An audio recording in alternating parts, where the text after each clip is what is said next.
Hi, boys and girls. This is Miss Kathy. We're in the middle of the Christmas season, and we thought we'd bring you some stories from Guide's Greatest Christmas Stories.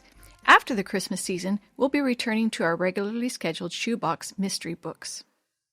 Christmas is a special time of year, a time to celebrate the birth of baby Jesus, who was born in a stable. Shepherds, after being serenaded by angels, rushed over to find the baby lying in a manger. Wise men, carrying gifts of gold, frankincense, and myrrh, followed a bright star until it led them to the baby king. What about you? Will this Christmas bring you closer to Jesus? I hope so, and I hope that the Jesus of Christmas will live in your heart throughout the year. Helen Lee Robinson, editor. Christmas Dollar by John Dorland. Jason sat opposite Grandma at their tiny table in the kitchen. On the green patterned tablecloth between them lay a well-worn dollar bill. Jason examined it carefully. Fine creases crisscrossed where previous users had folded it to tuck into pockets or billfolds or simply to clutch in a sweaty fist. One dog-eared corner curled obstinately, resisting the efforts of Jason's finger to smooth it out. $1, and the day after tomorrow would be Christmas. A boy could do a lot with $1 back in the days just after World War II.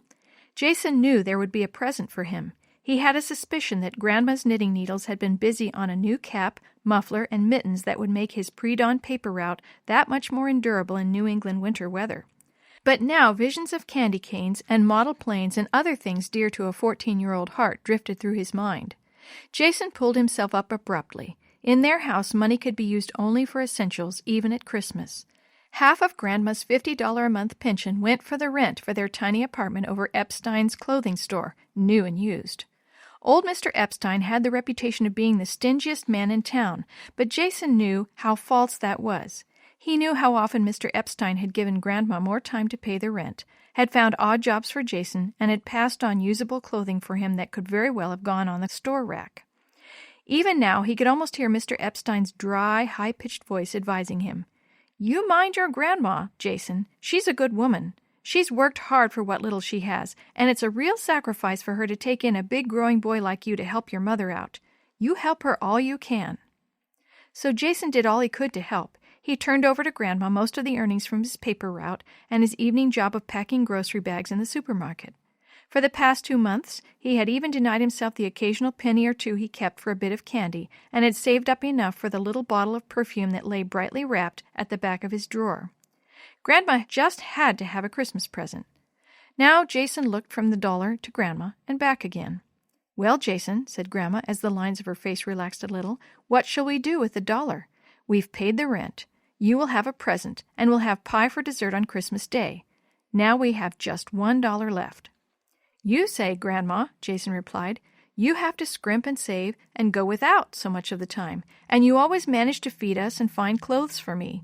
I want you to decide how that $1 should be used." "You really mean that, Jason? You want me to decide what we should do with it, and you won't disagree?"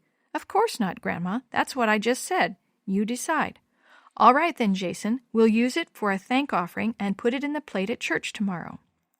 Jason couldn't conceal his surprise. He'd expected Grandma to want a pair of gloves or some new slippers, or perhaps even the ingredients for a cake, but just give away their last $1? Jason's jaw dropped open and stayed that way as he stared at her. "That surprised you, didn't it?" Grandma chuckled. "But that's what I want to do with the $1. Just think of all the good things that have happened to us this year. Neither of us has been sick, not even for a day. Our food has been simple, but we haven't gone hungry. And think how fortunate you were to get that job at the supermarket. And Mr. Epstein has been so kind to us, especially giving you your thick jacket. Yes, God has been good to us. He puts it in people's hearts to show kindness, and I want him to know how much we appreciate it. Don't worry about the $1. If we have real needs, God will give the money back some way." During Grandma's talk, Jason's jaw gradually reverted to its normal position, and his eyes filled with understanding. Now he nodded his head. Everything Grandma had said was true, and if it took a whole $1 to show they appreciated these blessings, then that would be fine with him. "All right, Grandma, I agree. I'm happy to give it too. We'll put it in the offering plate tomorrow." And that's just what they did. When the elder announced the offering in church the next day, Grandma opened her purse, took out the $1 bill, and handed it to Jason. Jason placed it firmly, if just a shade reluctantly, in the offering plate. "Goodbye, candy. Goodbye, model plane," he thought. But when the minister preached about what Jesus had given up in heaven in order to live and die in this world, Jason felt ashamed and told God inwardly that he actually wanted to give the $1 and that he really was thankful for such a fine Christian grandma as his. Sunset came early that Sabbath day, and Jason's brisk walk in the park sharpened his never-dull appetite so that Grandma's bean soup supper tasted better than usual. He was just spooning the last from his bowl when they heard footsteps laboring up the outside wooden stairway on the side of Epstein's store, coming toward their apartment. Who could be visiting them? Jason jumped up to open the door and was nearly knocked down by Mr. Epstein, almost totally concealed behind a large cardboard carton, which he seemed only too happy to deposit on the table. "Merry Christmas, Mrs. Newcomb," Mr. Epstein smiled. "Merry Christmas, Jason. You'll excuse me for being a day early, but I thought you might like a day to do a little preparing. I want Christmas Day to be special for you." The box was jammed full of the sort of groceries that Grandma and Jason seldom or never bought. Jason could see apples and oranges, a carton of fruit juice, and cans of fruit. Jason even spotted a packet of candy canes tucked into one end of the box. Mr. Epstein departed as abruptly as he had come, amid Grandma's and Jason's rather incoherent thanks. Grandma looked at Jason, and Jason looked at Grandma, whose powers of speech seemed to have deserted her for the moment. Jason wasn't sure whether she was laughing or crying. "You see," she finally managed to say, "Jason, you see how good God is? We thought we were doing something for Him, and He had already planned this lovely surprise for us. Oh, what a Christmas dinner we'll have." Then, for the second time that evening, footsteps rattled on the staircase. This time, Jason opened the door to admit Rachel Finlay, also burdened with a large sack of groceries. Now, if Mr. Epstein was considered the stingiest man in town, Rachel had the reputation of being the meanest woman. Jason didn't know her very well, but when they met, she always had a smile for Grandma and a curt nod for Jason. "Didn't want you folks to have a thin Christmas," Rachel announced, dumping her sack on the table by the box. Then she, too, departed, cutting short their thank yous. Hardly had Rachel left when, for the third time that evening, they heard the sound of footsteps on the outside stairs. This time the steps were hurried and purposeful, as was the knock on the door. Jason sprang to open it. Mr. Dixon, his boss at the supermarket, stood there out of breath. "Oh, Jason, we weren't going to open tonight because it's Christmas Eve, but so many customers have asked us to stay open for a couple of hours, and we need you to bag groceries. Do you think you could come until 8 p.m.? "Why, sure, Mr. Dixon. I'll be right over."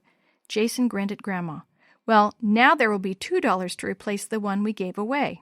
Seizing his jacket and cap, he rushed out the door. 2 hours later he returned, his face beaming.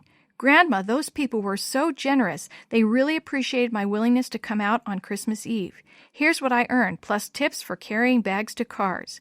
He counted into his grandmother's hand $7 in bills and coins. "He does, Grandma. God does bless us a lot more than we ever think. Last night I felt bad because we had only $1 left for Christmas, and now we have $7 and all this wonderful food. Grandma, you're right." Grandma just smiled. "There's a text, Jason, that says, 'It is more blessed to give than to receive.' Acts 20, verse 35. And since God inspired that text, it is no surprise that He acts in the same way." Jason never has forgotten that Christmas of his boyhood. A few years later, he gave his heart to the Lord. He earned his way through college, entered the ministry, and has served both in the United States and as a missionary in Africa. When he sits down this year to his Christmas dinner, his mind will go back to that special Christmas of his youth, when God inspired the town's social outcasts to show him genuine kindness, and when the Lord repaid his grandmother's generosity sevenfold. The story you have heard today is from Guide's Greatest Christmas Stories, a compilation from various writers for Guide magazine, edited by Helen Lee Robinson and used with permission from the Pacific Press Publishing Association. As our special gift to you, we will be sharing one of these stories every day between now and Christmas. If you're interested in any other books published by the Seventh-day Adventist Church, please visit AdventistBookCenter.com or call 1-800-765-6955.